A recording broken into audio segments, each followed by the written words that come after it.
Sup Dex Heads, I'm K Swope, and in this video we will be reviewing Dexter Season 4.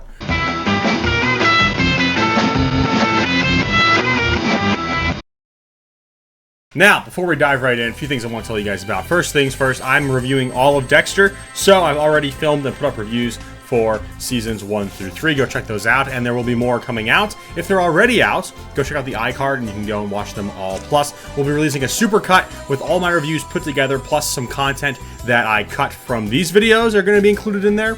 And I'm also going to be ranking these seasons of Dexter as well. It's also including New Blood and Original Sin. Speaking of New Blood and Original Sin, I will be spoiling those as well as all of the original Dexter series in this video potentially. Therefore, spoiler warning, if you want some context to it, I might be referring back to my previous videos, so you can check those out again with the card. But in the meantime, let's go ahead and jump right in. So Season 4 is often regarded as the best season of Dexter and one of the greatest seasons of television, period. Especially when it comes to villains, where we had the Trinity Killer, which we're going to talk a lot about later. But in the meantime, does this season really hold up with how people say how good it is? Because, you know, everyone says it's a fantastic season, yada, yada, yada. Well, let's go ahead and find out. Let's start by diving into Dexter's plot points this season. So Dexter, he is dealing with family life and finding balance, because there is a pretty good time gap between where season 3 ended and where season 4 picks up, because Dexter and Rita's son, Harrison, he is already born, and he is at least several months old, if not like close to a year old at this point. So Dexter and Rita, they're raising their children, because now Astor and Cody are officially stepkids of Dexter, and he's basically doing the whole facade, the whole family and moonlighting as something else kind of cliche sort of going on. And so he's trying to find work-life balance, essentially.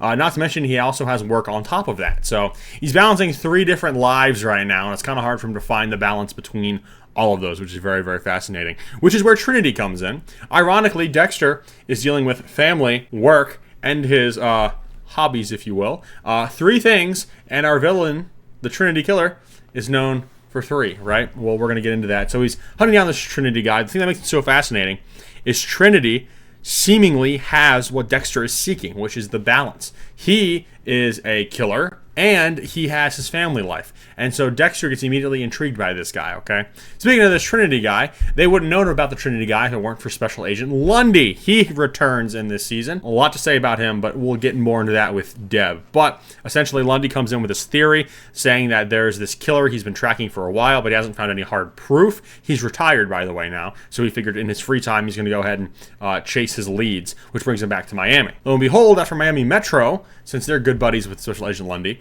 when they hear about this, they decide, hey, let's help investigate, and sure enough, they find that he's on to something. But again, more about Lundy when we talk about Deb, because her character arc has a lot more to do with him than anyone else's. And, absolute massive spoiler, in fact, probably the single most jaw-dropping moment of the entire show takes place in this season. But at the end, what happens is Dexter realizes that not everything is as nice as he thought it was. The grass was not greener on the other side when it came to Trinity. He is not a guy to role model himself after, because he's basically ruling his household by fear, because they're all afraid he's going to do something terrible, because he is a pretty terrible guy after all. And once the chips are down, Dexter takes care of him.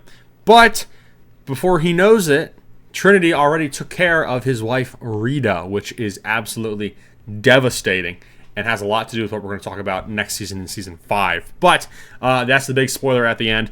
Honestly, this is the best Dexter plot, specifically with Dexter's character, his plot points, the arc he goes through. This is easily the best arc he goes through. It's very well written. I don't know what else to say. I'm going to rate it right now. It's got to get a 10 out of 10, guys. It's got to get a 10 out of 10.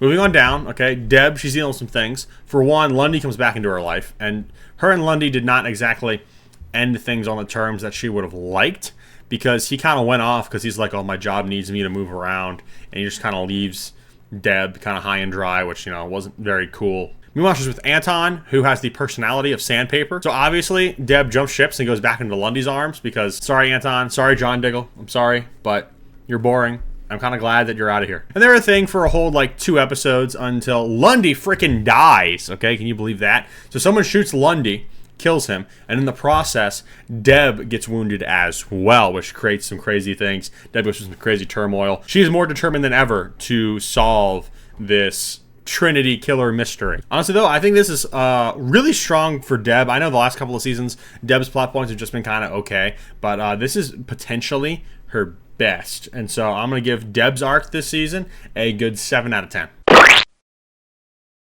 Moving on to the police, they're of course hunting the Trinity killer and everything that I established before, but there's a lot of relationship drama going on at the office right now.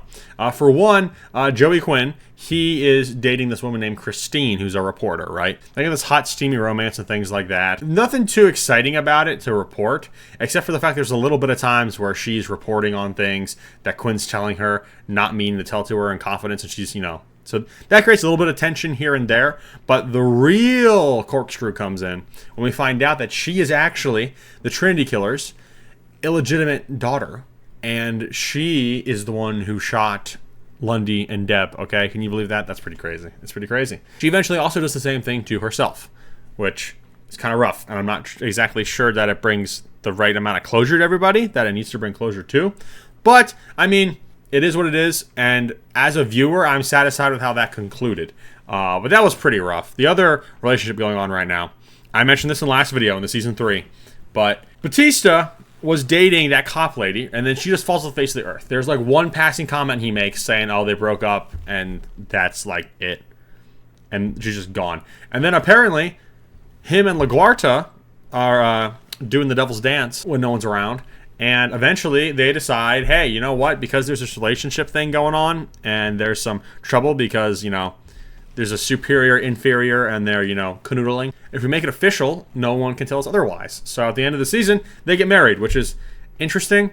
I don't know how I feel about that. I will tell you, though, I do eventually warm up to that in season 5, but we will get to that in season 5. So make sure you guys stay tuned for that. And if you haven't already, hit that subscribe button. But in the meantime, let's go ahead and get back into everything. I think the police, by the way, their story arc is definitely also a little stronger. They're kind of the tertiary story arc. Dexter is always the number 1 priority.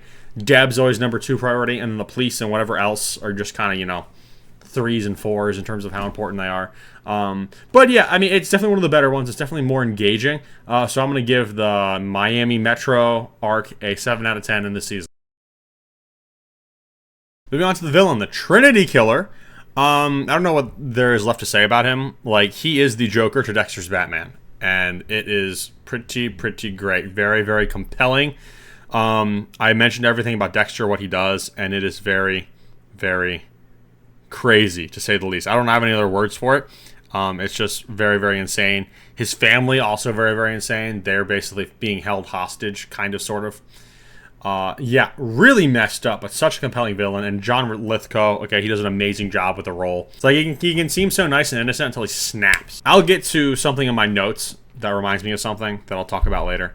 But either way, amazing. I know I'm just kind of rambling, not saying a whole lot other than amazing. Easily 10 out of 10 villain.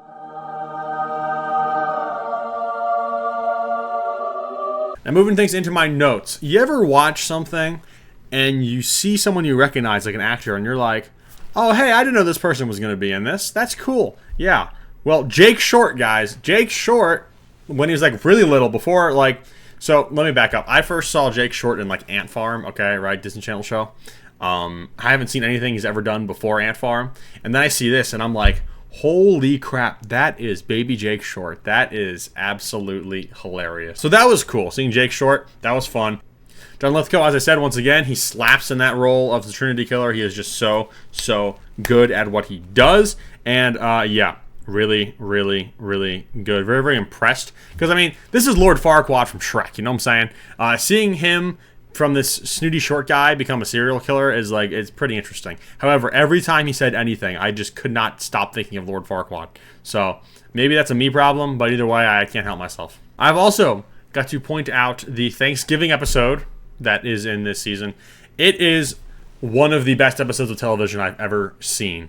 It is literally insane. This is the episode when Dexter spends Thanksgiving with the Trinity Killer and his family, and he begins to realize how screwed up their family actually is, and it is literally insane. There's a scene too, and I know someone who has behavior like this, and it reminded me of this individual. But what happens is they're sitting at the Thanksgiving table. They're all holding hands. I guess they just said a blessing or whatever, something like that. I don't remember. Yeah, they said the blessing, and then they were going and eating. And as they're going around the table, they're like, hey, we're going to say what we're thankful for, right? A lot of families do this for Thanksgiving, so it's not a foreign concept. But basically, they're all saying things. They all get around the table. And then Trinity, right, he's there at the end, and he's like, no one said they were thankful for me. That hits because I literally know someone who got bent out of shape and used that exact same excuse and reasoning. And I'm like, holy crap, this is kind of scary. So, yeah, that went hard. And that whole episode went hard, man. It was insane. So, amazing episode, the Thanksgiving episode. Mwah, chef's kiss. The ending, as I said too, insane shocker. Now, unfortunately, I did have it spoiled for me a little bit before watching it. If I did not know that watching it, I would have been just mind blown. This is truly like the one time in the whole series where they really decide to shake up the status quo. Because as I said before in the previous seasons, they really have a hard time doing that. In season 2, nothing changes really afterwards. In season 3, nothing really changes afterwards. But this season, they're shaking it all up. Taking that status quo, they're shaking it up, and they're breaking the bubble, and it's flying everywhere right now. And that is just incredible. So this season as a whole, it's probably no surprise to you what I'm going to say. I'm going to give it a ranking, right? I'm going to give this season a good old-fashioned 9 out of 10.